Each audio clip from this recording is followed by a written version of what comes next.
fierté de l'Afrique. Nous sommes au Congo. Ça veut dire que toute l'Afrique est fertile. C'est maintenant à nous de voir quoi faire. À ce stade, je ne peux pas conclure.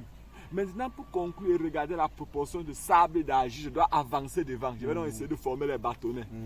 Si maintenant je n'arrive pas à former le bâtonnet, je vais donc avoir encore une autre conclusion. Et si vous remarquez un truc, ce sol, comment on peut dire ça, c'est un sol léger.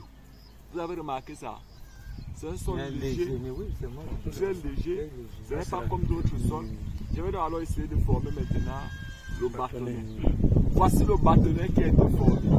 Le fait que j'ai formé le bâtonnet ici à Cabinda est une information claire que n'importe quoi peut être cultivé ici. C'est maintenant d'ajuster le pH et les autres petits paramètres. La couleur de ce sol qui est tend vers le noir est aussi une propriété qui montre que ce sol est véritablement fertile. Donc qu'est-ce qui suffit alors? Ça ne peut pas m'arrêter là. À ce stade, je peux dire ici que même si on parle n'importe où, le ratio entre le sable et l'argile est presque de même. Mais je ne peux pas conclure là, je vais essayer de former le chapeau. Si je forme le chapeau et que le chapeau ne se casse pas, ça veut donc dire que la proportion d'argile dans ce sol est plus élevée que la proportion de sable. Je vais donc former alors mon chapeau.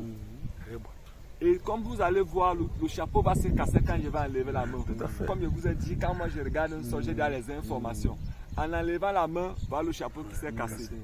Le fait maintenant que le chapeau s'est cassé ici, ça veut simplement dire que ce sol est idéal.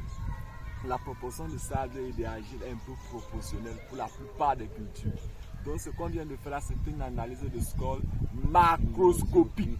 Maintenant pour entrer, alors maintenant pour regarder la proportion d'azote, de potassium, de phosphore qu'on a dans notre sol, on peut passer par les dosages au laboratoire, puis on utilise certains kits.